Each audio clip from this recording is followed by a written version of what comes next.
So Telangana విద్యుత్ artisans conversion JAC వాళ్ళు ఇవాళ మన స్టూడియోకి వచ్చారు. ఇవాళే ఉందా మీ ఆందోళన? రండి. సో ఇవాళ వీళ్ళు ఇందిరా పార్క్ దగ్గర ఒక పెద్ద ధర్నాకి రెడీ అవుతున్నారు.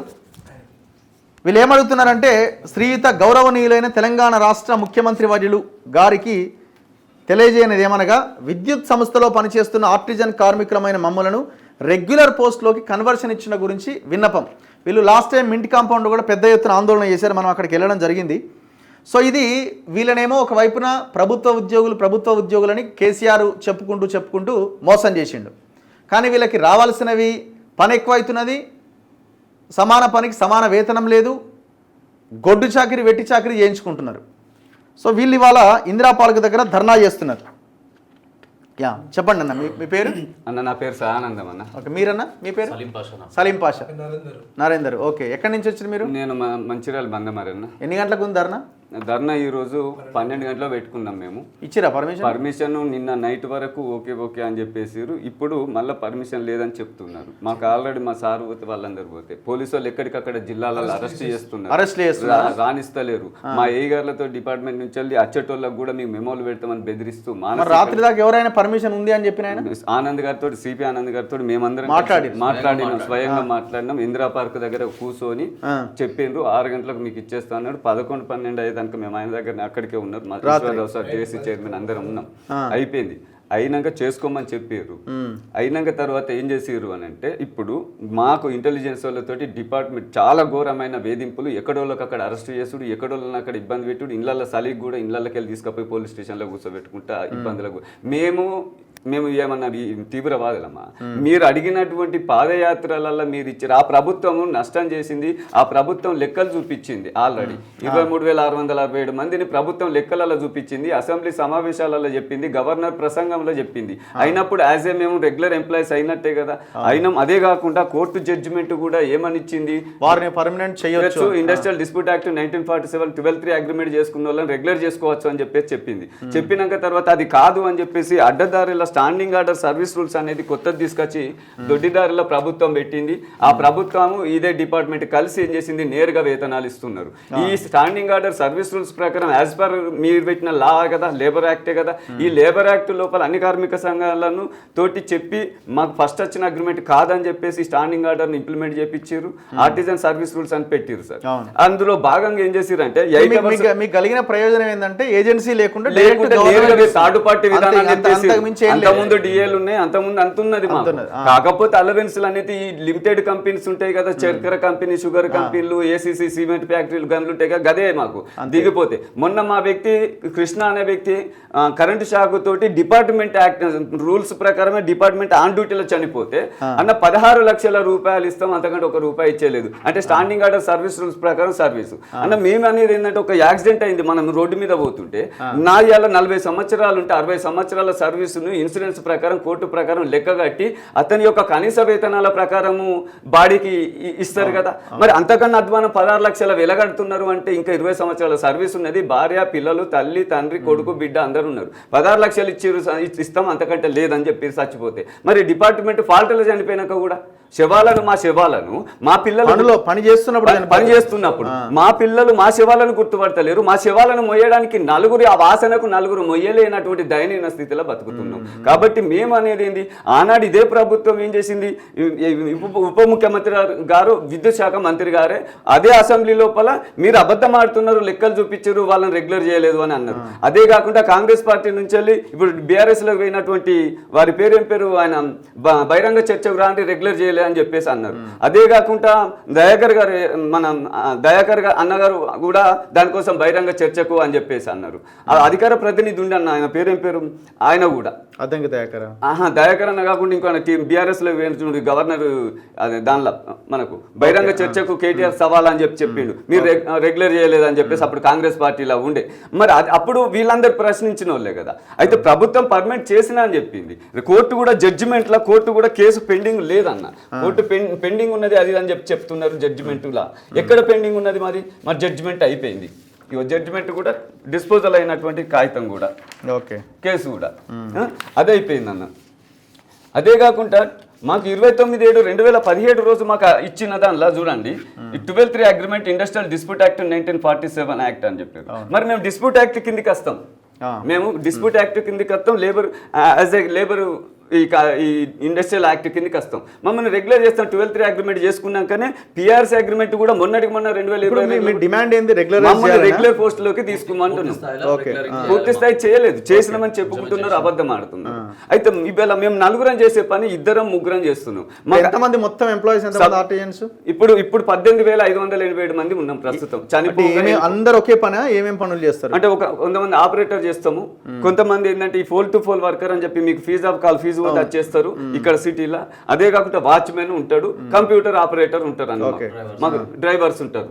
ఇక వీళ్ళము మేము కాంట్రాక్ట్ కార్మికులుగా ఉన్నాం. రెగ్యులర్ చేస్తామని చెప్పి రెగ్యులర్గా కోర్టు చేసుకోమనుకుంటే ఆ ప్రభుత్వం మోసం చేసింది. ఇదే పాదయాత్రలలో ముఖ్యమంత్రి గారు, ఉప ముఖ్యమంత్రి గారు, అనేక మంది ఎమ్మెల్యేలు కూడా మమ్మల్ని రెగ్యులర్ చేస్తాం, మేము అధికారంలోకి వచ్చినాక వాళ్ళు మోసం చేశారు. అయితే మీరు అధికారంలో రావడం కోసం ఈ ఆర్టిజన్లను వాడుకొని ప్రచారంలో జడ్జిమెంట్ వచ్చింది చూసారా హైకోర్టులో, అది జీవో నెంబర్ 16, అది మాకు వర్తించదు.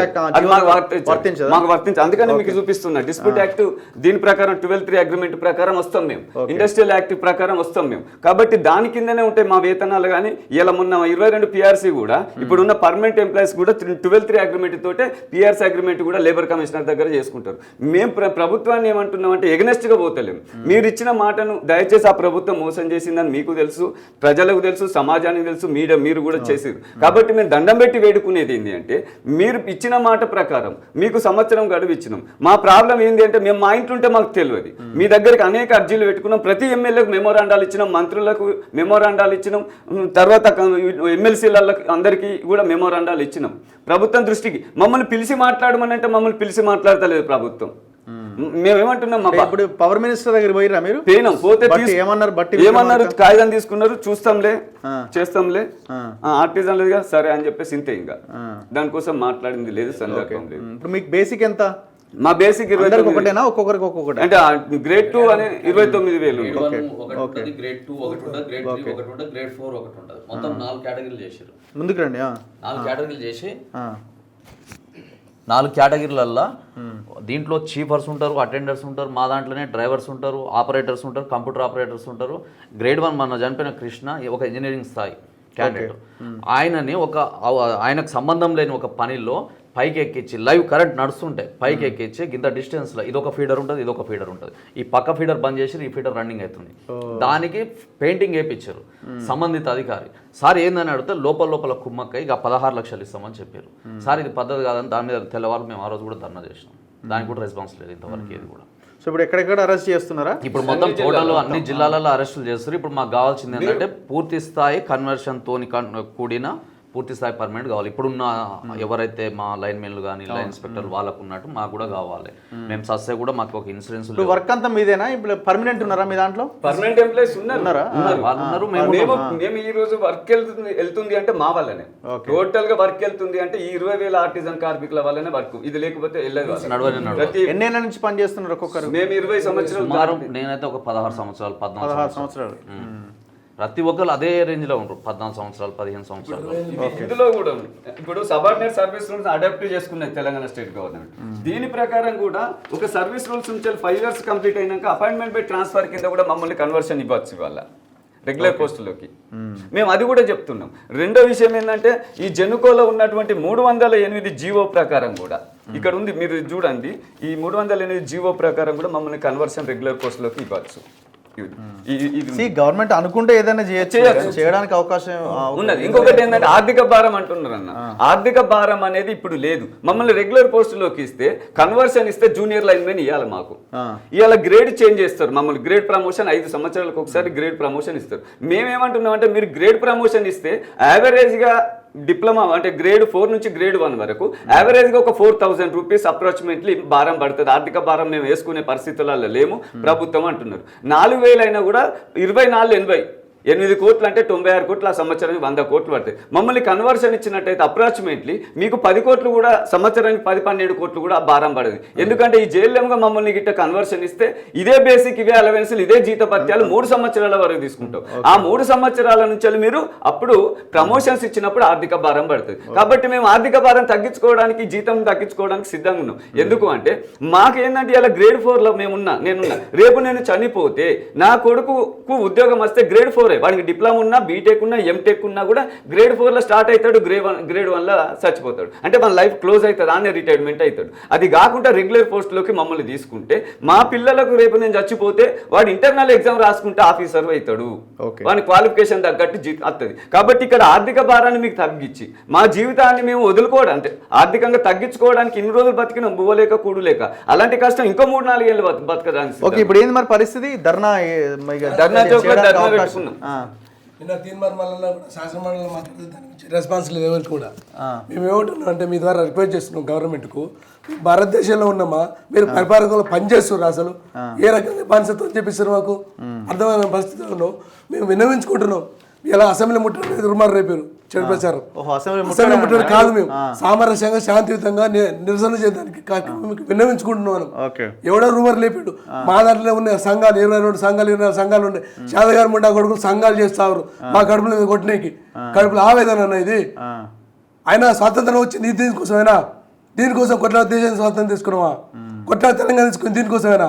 వాడెవడు వీడెవడు తెలంగాణకు అడ్డవాడు అన్నావు ఎందుకోసం?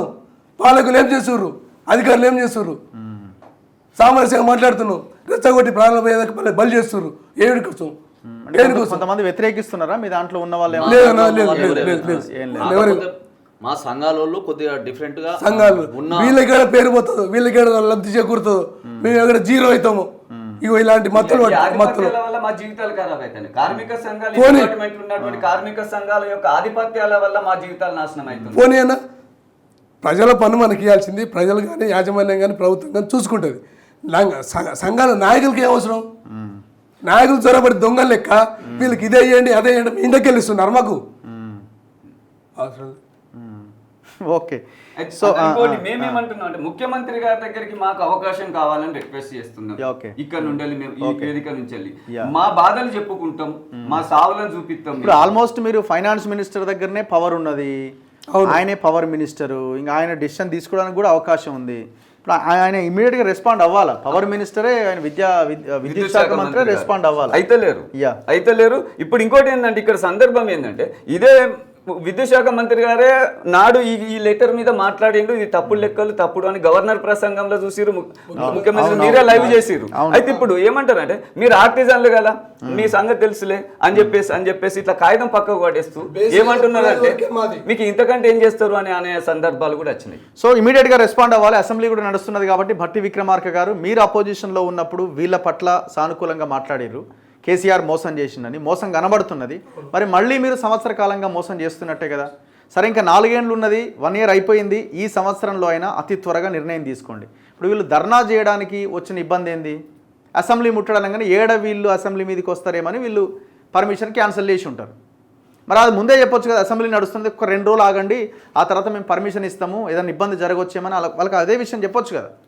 సివి ఆనంద్ గారి ఆఫీస్ ముందు రాత్రి 11 గంటల దాకా కూసబెట్టుకొని వాళ్ళని ఎందుకు వాళ్ళ మైండ్ని ఖరాబ్ చేయడం? ఇది చాలా దుర్మార్గము. పోయిన గవర్నమెంట్ ఇవన్నీ చేసిందని వాళ్ళని పక్కన పెట్టారు. మళ్ళీ మీరు అది రిపీట్ చేయకండి. జరిగిన మోసాన్ని, జరిగిన నష్టాన్ని పూడ్చే ప్రయత్నం చేయండి, వాళ్ళకు ఒక భరోసా కల్పించే ప్రయత్నం చేయండి.